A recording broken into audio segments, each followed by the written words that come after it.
Hello everyone and welcome to episode 5 of the card draw series. This one is about cast and ETB draw. To be clear, this means that the permanent, in one case, a non-permanent, needs to be in play beforehand, and then as you cast each other thing afterwards, you'll draw a card off of that. So right out of the gate, let's just establish that as far as play sequencing, a common mistake people make is they'll have a bunch of creatures in their hand and maybe one of these, and they're just, because the card draw effect maybe costs more, or they feel like the other card has utility that they want, they'll end up casting that beforehand, and that's just a mistake. That's always a mistake. Other cases may be where suppose you don't yet have this type of card draw in your hand, but you do have a bunch of creatures. You may end up just casting those and getting them on the board and overextending in that way, maybe hoping that you draw one of the swarm draw cards from the last video, but instead you draw one of these instead. Well, now you don't have any gas to keep going. So it is worthwhile to point out the strategy is to get these out as soon as possible, which should seem obvious and intuitive, but maybe if you're just eyeballing the other effects that the cards do, you're just going to kind of have that tunnel vision where you're not thinking card draw first. Always get this out before anything else. It is going to be more important. So let's get right into it, because I really don't have any recommended commanders for this video. It's just, if your deck has 25 or more creatures, these will probably be pretty helpful. If your deck has 30 or more, they're going to be good. If your deck has 40 or more, you're in great shape. These are going to end up casting a lot of cards, because drawing a lot of cards, because a lot of the things that you're going to be casting throughout the game are just going to fuel this engine, and that's just how you snowball it. Right out of the gate, we're actually going to talk about something that's not creature-based. Argothian Enchantress, 2 mana, including a single green. It's a 0/1. It is a human druid. It has Shroud, and whenever you cast an enchantment spell, draw a card. So these first few cards actually are going to be about enchantment decks. These are the Enchantresses. So if you're playing something that is very enchantment centric, these are going to be your primary card draw package. And these ones don't actually care how many creatures you have in those decks. They care about how many enchantments you have. So you want her out, and then you just cast enchantment after enchantment after enchantment and draw a card every time you do. You just turn all your enchantments into cantrips. Next is Verduran Enchantress, 3 mana, including double green, 0/2. Human druid, and whenever you play an enchantment, you may draw a card. So this one is a May ability, so you don't have to. But unlike the previous one, this one does not have Shroud, so though it's not as protected, it is vulnerable. Both these cards see a lot of play in probably the same decks. And again, if you're playing an enchantment-based strategy, then these are cards that you are almost certainly going to want to include in those decks. Next is Setessan Champion, 3 mana, including a single green, 1/3 human warrior. It has Constellation, which means whenever an enchantment enters the battlefield under your control, put a 1/1 counter on it and draw a card. So this one, it just keeps getting bigger, which maybe you care about, maybe you don't, maybe you have 1/1 synergies, but it's the draw a card whenever you play an enchantment, or rather whenever an enchantment enters the battlefield, that you care about. It's same as the other ones, same as the next couple. It's an enchantment deck. Card draw for an enchantment deck. Next will be Eidolon of Blossoms, 4 mana, including double green, 2/2 spirit. It has Constellation. Whenever it or another enchantment enters the battlefield under your control, draw a card. So this one also has the added benefit of drawing a card for itself, which most cards of this type don't. So that's a benefit. And that's why it could go in any other deck that just cares about ETB effects and are not enchantment specific. But He is just another card for the enchantment decks as part of that package, and will just keep you cantripping in an enchantment deck. And then finally, it's Enchantress's Presence, 3 mana, including a single green. This one is an enchantment, and whenever you cast an enchantment spell, draw a card. So if one of the other ones are out, and then you cast this one, then you'll draw a card off this one, and then you would draw off your next enchantment that you cast. You draw one off of this, and then one off of the other ones. So this is a great example of how, if you have multiple of these in your opening hand, you'll want the non-enchantment out first, then the enchantment one, this one, and then all further enchantments after that. Next is going to be Nissa Vital Force, 5 mana, including double green. Nissa, Planeswalker, 5 loyalty. She has a +1 untap target land you control. Until your next turn, it becomes a 5/5 elemental creature with haste, and it's still a land. -3, return target permanent card from your graveyard to your hand. And then -6, you get an emblem with, whenever a land enters the battlefield under your control, you may draw a card. Now, I generally do not like relying on Planeswalkers for drawing cards. One of the key exceptions was Garruk, because it's part of his minus, which you can do right away. With her, you at least need to plus her once, get back to your next turn, and then you can alter, assuming that nothing happens between then. So it's safer than some of the others in that it only takes you one turn. You're only vulnerable for one turn, and if you happen to already have a proliferate effect, player, do whatever that will proliferate, and then you can alter and get the emblem. She would obviously care about any kind of landfall decks, so if you're already planning on playing one of those, she's a very highly recommended for one of those, as are a few of the upcoming cards, because I kind of put them together. But even if you're not really going landfall heavy, just a normal deck will benefit off of this. Moving on is Seer Sundial. 4 mana, it's an artifact with landfall. Whenever a land enters the battlefield under your control, you may pay 2 mana. If you do, draw a card. This one is probably seeing a lot more play than it should, because you're paying 2 mana to draw a card if you hit a land drop. Maybe it's seeing a lot of play on white decks or red decks or something, just because those colors might be more desperate for card draw. If you are playing a landfall deck in green, it is flavorfully viable, because it directly says landfall on it. You may include it, but because you are, in most cases, not going to want to pay 2 mana for every card you draw, probably include plenty of other card draw effects so that this isn't what you end up relying on. And then next is Tireless Tracker, 3 mana, including a single green. 3/2 Human Scout.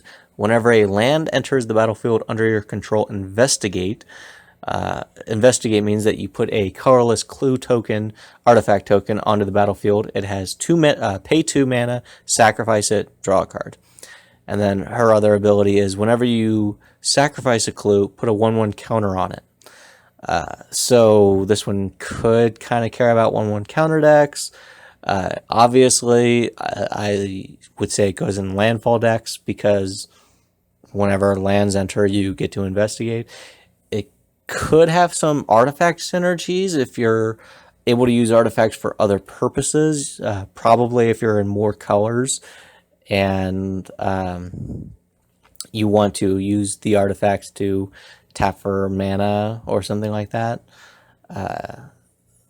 But again, just like with the previous one, you probably don't want to pay 2 mana to draw a card each time.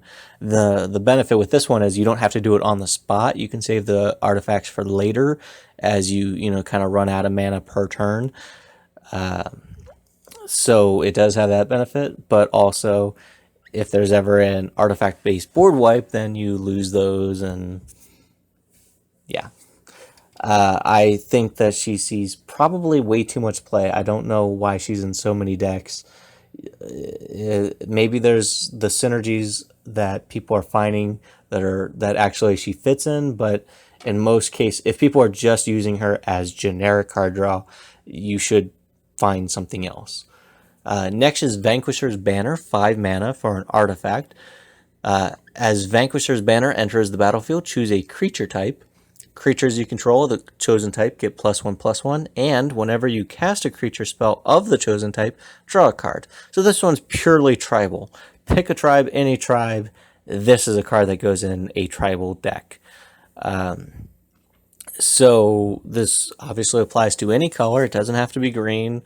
But if you know that you're going to be playing any kind of tribe, this is one that you'll want to include. And it's also got the anthem effect of just buffing your guys up a little bit more. Next is Emrakul's Influence, 4 mana, including double green. It's an enchantment. Whenever you cast an Eldrazi creature spell with converted mana cost 7 or greater, draw 2 cards. So this one is a more specific tribal card. It's Eldrazi Tribal, and it wants you to cast the big Eldrazi, CMC 7 or higher, but it does give you double card draw. If you're going for Eldrazi Tribal, this is a card to definitely consider including in those decks. Of course, because those Eldrazi are already very big, you'll also want card draw that cares about the size of the creature. But you know, those happen at 2 different times. This happens, you cast this one earlier in the game, then as you cast the Eldrazi you get to draw 2. The other ones require you to cast the Eldrazi first, and then you draw, you know, a dozen cards or whatever it ends up being. So both would be compatible, and you'd want them together in that same deck, provided you're playing an Eldrazi deck. Next is Gilt-Leaf Archdruid, 5 mana, including double green. This is a 3/3 elf druid. It says whenever you play a druid spell, you may draw a card. And also, tap 7 untapped druids you control. Gain control of all lands target player controls. So this card, it's worth talking about quite a bit. Real quick, I just want to say, if you're playing an elf deck, this should probably go in it, because any elf that taps for mana is going to be a druid as well. Your Llanowar elves, your Findorn elves, they may not say it printed on the card, but if it taps for green mana, it's a druid. I'll just tell you that right now. The only exception is like Elvish Aberration, the 6 mana one that taps for like triple green or something. No, it's like a 4/5 and it taps for a single green. I'm not sure, but there's some big elf that's a mutant that you never play, and that's the only one that is an elf that isn't a druid that taps for mana. So this is a key, obviously, in a druid deck, such as Seaton, but also in most elf decks, if you're doing elf mana dork stuff.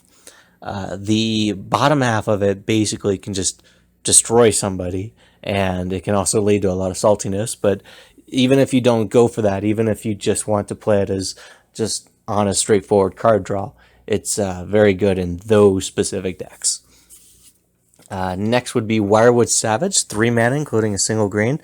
It's a 2/2 elf, and it says whenever a beast comes into play, you may draw a card. So this one would be for Beast Tribal. Otherwise, you have no reason to play it. Unless you got a critical mass of beast, this card does not belong. But if you are, hey, here's something that doesn't see very much play, and it does have really nice art, and it would be fun to actually play with, because most people aren't going to just recognize this right off the bat. Next is Reki, the History of Kamigawa, 3 mana, including a single green. It's a 1/2 human shaman. Whenever you play a legendary spell, draw a card. Now this one, the fact that people even have this in the 99 baffles me. This card is made to be a commander. It should come out of the command zone.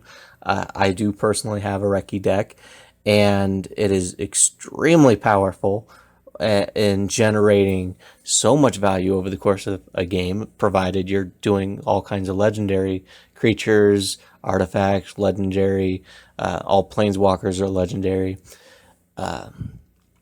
So if you're going legendary tribal, he's your commander.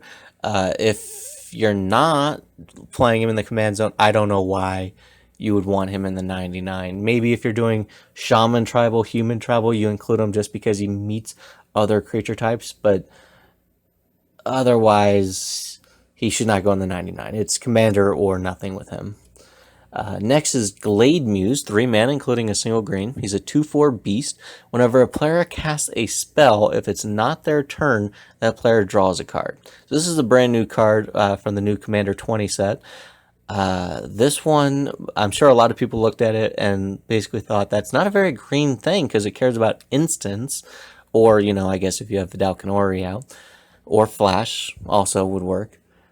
Which are not huge things in green. Now, the deck it came out of, I believe, was blue, red, green. So he's more, you know, synergizing with the other colors that is included in that deck. And I imagine that if you are similarly using multiple colors, green being one of them, he might synergize very well with the other things of your deck. Personally, I have one deck that is like instant tribal or flash tribal, so he's definitely going to go in that deck, and he is very appropriate for it. But, or if you just want to do group hug and just help your opponents for no good reason, he could be a lot of fun for that reason. But if you're not doing a critical mass of instants or flash, then he does not belong in your deck. Next is Gnarlback Rhino, 4 mana, including double green. 4/4 Rhino. He has trample, and whenever you cast a spell that targets it, draw a card. So this is going to be for those decks that are like full of either.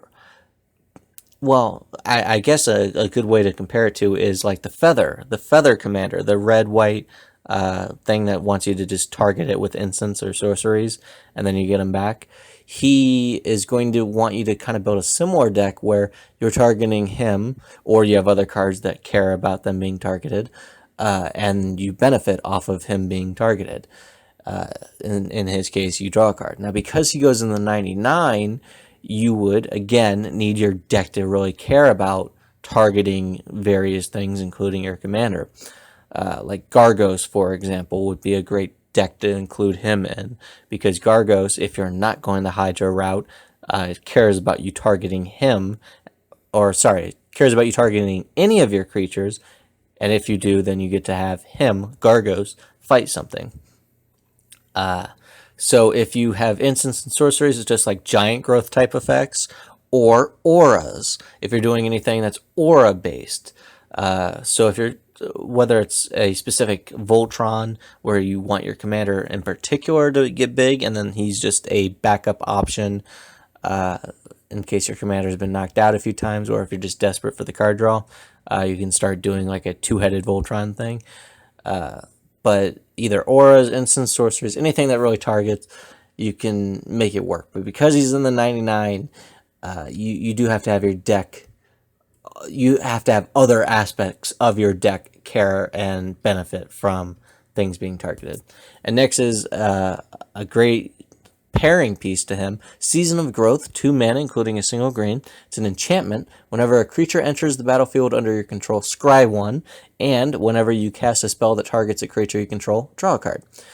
This one's seeing a lot of play, and for pretty good reason. The top half of it is for just creatures entering the battlefield, which can, if you generate tokens, you can scry 10 times all in a row and really dig into your deck to find the card that you actually want to draw next. So if you're playing a lot of creatures, then he's very good for that. But the reason that he's on this list primarily is for the second half of the ability.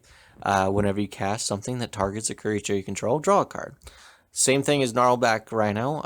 If you're doing instants and sorceries, such as Giant Growth and things like that, that'll just make your guys bigger. Or auras, if you're doing any kind of aura enchantment-based, tribal kind of deck, then this would be a great include in that deck and would just draw you extra cards. And if you happen to have both of those out, then you could draw 2 cards for everything that you target Gnarlback Rhino with. So good synergy there. Next is Freyalise's Charm, 2 mana, both of which are green. It's an enchantment. It has 2 abilities. The first one, double green. When any opponent successfully casts a black spell, draw a card. Use this ability only once each time a black spell is cast. And then double green, return this card to owner's hand. This card's seeing almost no play, and that's reasonable. It's not a very powerful card. I will say that I love the art. I like this style from like the Homelands, Fallen Empire, Ice Age type era. It's not something that you really see very much nowadays, but I do like it. This would probably go in an enchantment deck just because it is an enchantment, and it does also have the ability to draw cards for you. But the main thing that I think that you would want to play this in, which is very niche, is if you know you have opponents that play a lot of black decks, and you just want to kind of do a lot of effects that care about that. Things that give you protection from black. Swamp Walk.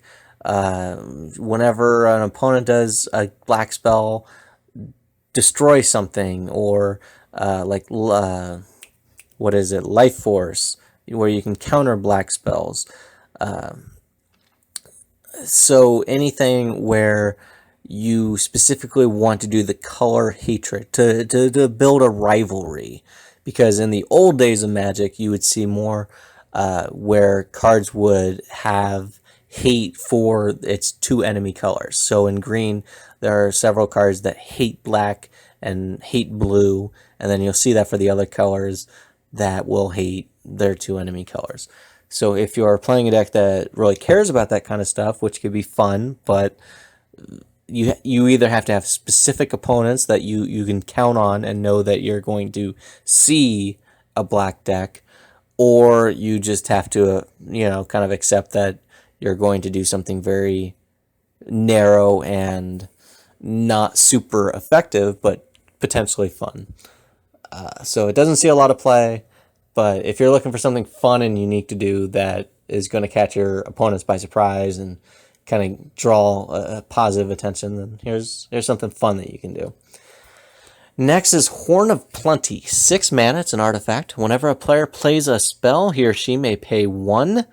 If that player does, he or she draws a card at end of turn. So this one could be Group Hug. If you plan on just doing a ton of spells, if you've got a lot of very cheap things and other things that are helping your card draw engine, or if you find that you always have just way too much mana set aside, you might find that you benefit off of this greater than your opponents, and that it's kind of worthwhile. Overall, not very strong, definitely not recommended, but if you're trying to go off the beaten path, if you're trying to do something kind of silly and janky, then this is something that you could consider. And again, it does have the group hug aspect to it, but it's also something that you may include out of desperation if your deck doesn't follow a specific archetype, like an enchantment enchantress deck, or a creature based deck, or something like that. If you're just kind of all over the place, or like the instants and sorceries, there was only that one card that draws you off of instants specifically, so this might be something that you do just because you don't really see something else that really fits what your deck wants to do, but generally not recommended. Next is Lifecrafter's Bestiary. 3 mana, it's an artifact. At the beginning of your upkeep, scry 1, and whenever you cast a creature spell, you may pay a green. If you do, draw a card. This card is in so many decks, and I don't understand it. It is probably the worst card of this general effect, because there's so many things that whenever you cast a creature, or whenever a creature enters the battlefield, you just draw a card. This one makes you pay 1 each time to do it.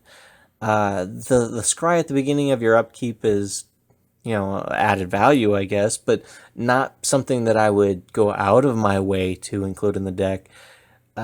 Personally, I would say if you're looking to power up your deck, this is a great card to exchange for something else, probably on this list, because paying the extra green for it really can hinder your plays. Now, if you happen to have like 6 mana available and a 5-drop creature in your hand, okay, now you have the extra mana to pay, and you wouldn't have needed that mana for anything else anyway, so it works out fine. But in most cases, if you have like 10 mana and you're turning your 3 mana creatures into 4 mana creatures effectively, it's going to mean you can play less stuff, and it's going to slow you down. And personally, I look at it as being kind of like a self-inflicted ristic study, where every time you cast a creature spell, you're kind of asking yourself, are you going to pay 1? Are you going to pay 1? And it's sure, you're the one who gets to draw if you pay for it. So it's very backwards in that sense, but it's not something that I like, and I cannot justify it being in so many decks. Almost anything is going to be better. The next card is Garruk's Packleader, 5 mana, including a single green. This one's a 4/4 beast. Whenever another creature with power 3 or greater enters the battlefield under your control, you may draw a card. So this one is great for 2 reasons. One, it's just whenever the creature enters, so you don't have to cast it. So if you have, flicker, blink effects, stuff like that, then you benefit even more off those. And it doesn't have to be a creature card, so if it's a token, if you have token generators that are making creatures with power 3 or greater, you benefit off there. Also, it's a May ability, so you're not forced into doing it.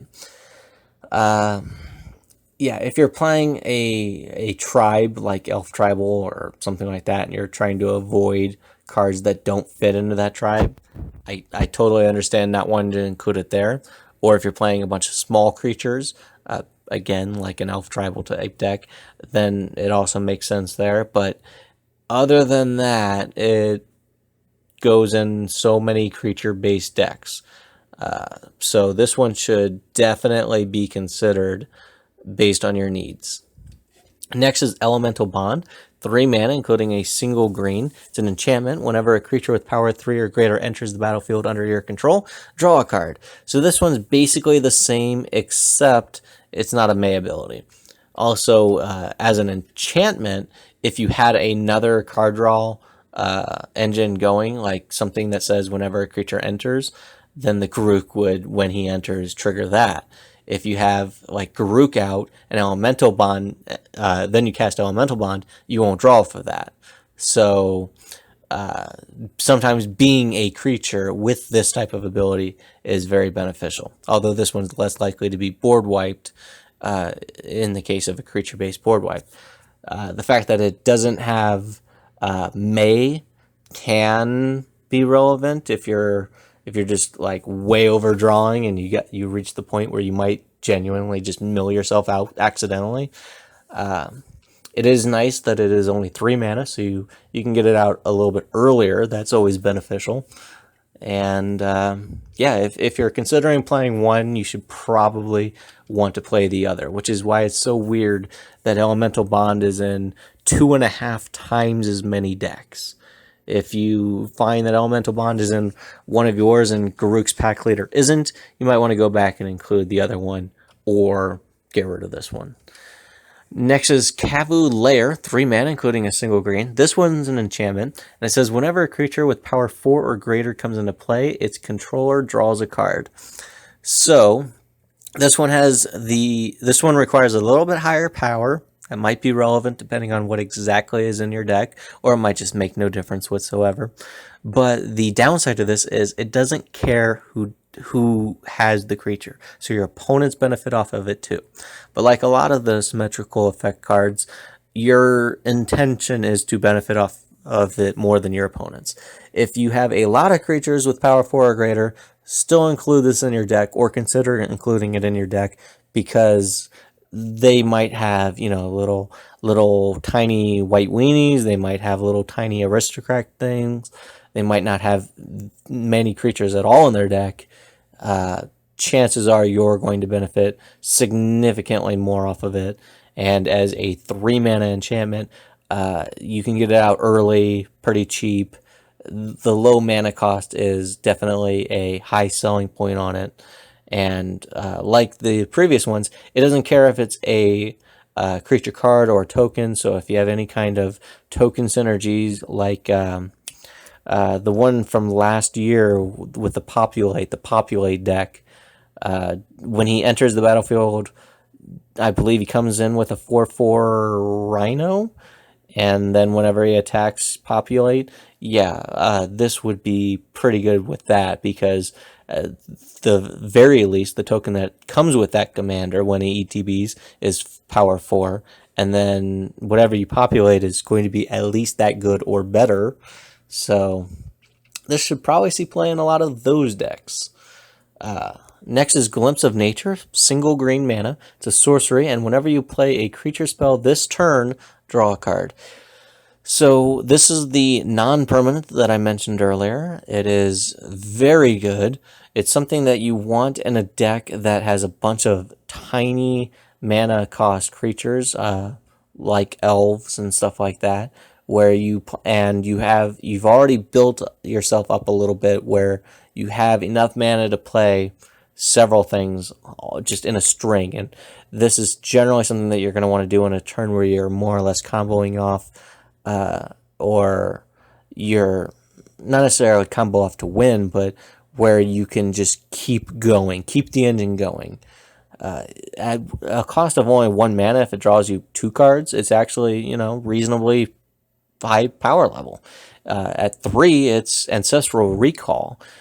Anything beyond that, which is often what you'll be able to do, it's incredibly powerful, especially relative to its mana cost. But it does only work for the 1 turn, so that's why it's important to know that you are already in a good position to cast creatures. If you only have 1 creature in your hand, you don't want to use this. Save it for later.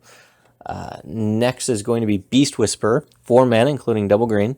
2/3 Elf Druid. Whenever you cast a creature spell, draw a card. So this one does not synergize with the ETB effects, the anything that like a Panharmonicon or a Yarok. But you do get it. You do get the card draw regardless of whether the creature resolves or not. It's not a May ability. Slight downside. That's why in some decks I might try to bounce Beast Whisperer after a certain point just so that I don't draw out my deck. It does see a ton of play, and deservedly. This card should be highly considered in so many decks. If you are playing a creature-based deck, you probably want this card out, and you want him out as early as possible. If you have the option to play him or something else, chances are you should play him and just wait for the following turn when you can start really generating a ton of value. The only reason that I would think not to include him in the deck is if you're playing a tribal deck and it's not Elf or Druid tribal. If you're playing Slivers and you want to keep your deck all Slivers or Beast or Hydras or whatever else, he wouldn't go on those if you're trying to follow flavorfully with the other tribes. But otherwise, he's like the guy, the creature that you want. Next is going to be Guardian Project. 4 mana, including a single green. This one's an enchantment. Whenever a non-token creature enters the battlefield under your control, if it doesn't have the same name as another creature you control or a creature card in your graveyard, draw a card. Basically, non-token creature ETBs, draw a card. The rest of it doesn't really matter for Commander. This one is basically the enchantment version of Beast Whisperer. It should go in just about any deck that is looking to play a bunch of creatures. This one does not synergize with tokens, but neither did the previous one. This one is Enter the Battlefield, so if you have synergies with like Yarok or Panharmonicon or blink effects, flicker effects, things like that, then you do benefit extra off of it with this card. Or if you have other ways to get creatures out of your deck or out of your hand into play without actually casting it, then you benefit off this as well. Yeah, both this and the previous one are 4 mana and very, very good. These should be the staples of card draw for when you have this permanent out first and then you cast creatures afterwards. Next is Primordial Sage, 6 mana, including double green. 4/5 Spirit. Whenever you cast a creature spell, you may draw a card. Again, this one happens on cast, not ETB, so just be aware of what synergies there are. And this one is a May ability, which quite often comes in handy once you've just drawn way too many cards, or you just need to kind of stop your engine and do whatever other thing that you plan on doing. Next is Soul of the Harvest, 6 mana, including double green, 6/6 elemental. He has trample, and whenever another non-token creature enters the battlefield under your control, you may draw a card. Again, the very important May ability. This one is non-token, which the other one is based on cast. But this one does have, ETB synergies. Also, if you get creatures into play without casting them, bounce, flicker, all that other stuff. So this one is, in some cases, better than Primordial Sage, but for the most part, they're identical. They're more or less twins. And so that's why it's just very strange that Soul of the Harvest is seeing about 3 times as much play as the other one. Both of the, if you're going to include one, you should probably include both. They're very good, and barring any kind of tribal limitations you may self-impose, they both should go in the same decks. Next is the Great Henge, 9 mana, including double green. It's a legendary artifact, and it says this spell costs X less to cast, where X is the greatest power among creatures you control. You can tap it to add double green and gain 2 life. And whenever a non-token creature enters the battlefield under your control, put a 1/1 counter on it and draw a card. This is a great card, but I do feel like it's kind of overrated.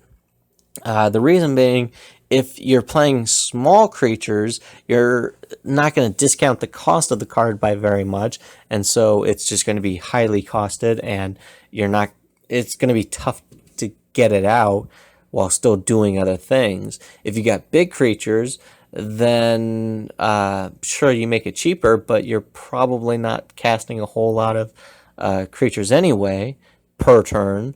So yeah, and also if you've got big creatures, then that probably means you're waiting kind of late in the game to even get this out.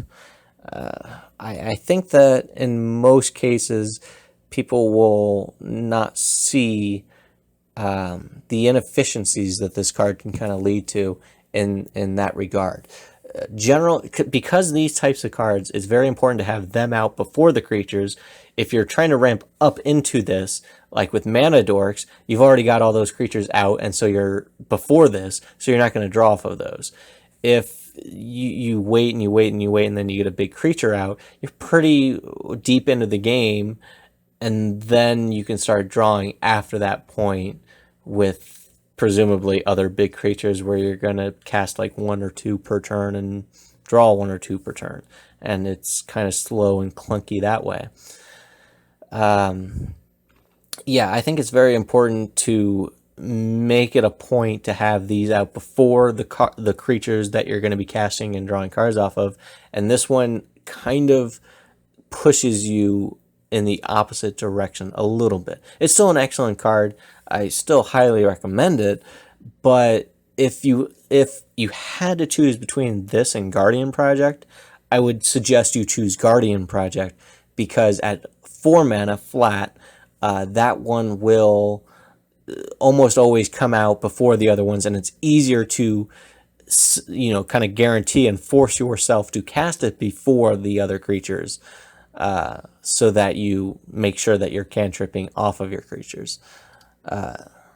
Next is going to be Zendikar Resurgent. It's 7 mana, including double green. It's an enchantment. Whenever you tap a land for mana, add 1 mana to your mana pool of any type that land produced. And whenever you cast a creature spell, draw a card. Now again, this one is pretty high on the mana curve, which means that you need to have ramped up into it. If your ramp comes in the form of Mana Dorks, then that means that you probably have kind of used up that resource, used up the creature cards that were in your hand before getting this out. If your ramp comes in the form of a lot of like cultivates and explosive vegetations, then you're going to have even more lands in play to benefit off the top half of this. The mana doubling part. This one is easily one of the best cards in green. There's a very good reason that it's in so many decks, but it is kind of important that if you're going to play it, you probably do want to make sure that you have a lot of land-based ramp as opposed to mana dork-based, so that you benefit off the top half of it, and also so that you are not falling into the trap of playing all your mana dorks out to ramp, and then you get this out, and then you have no creatures in your hand to then cast after this is out and draw cards off of. So as long as you pay attention to your sequencing and your own habits and tendencies as far as how you play your own cards, this is easily one of the most powerful cards and should go in any deck that wants to play a good number of creatures. Or even if you don't play any creatures at all, the mana doubling effect that it has is still highly powerful and also worth considering just for that effect with 0 creatures. It's still pretty good and could justify its own slot in a deck just off of that. So as long as you pay attention to how you play it, very good. And I think that's about it. Obviously, you've seen a few staples in this video that should go in so many decks, and hopefully the next video will be just as good. Thank you.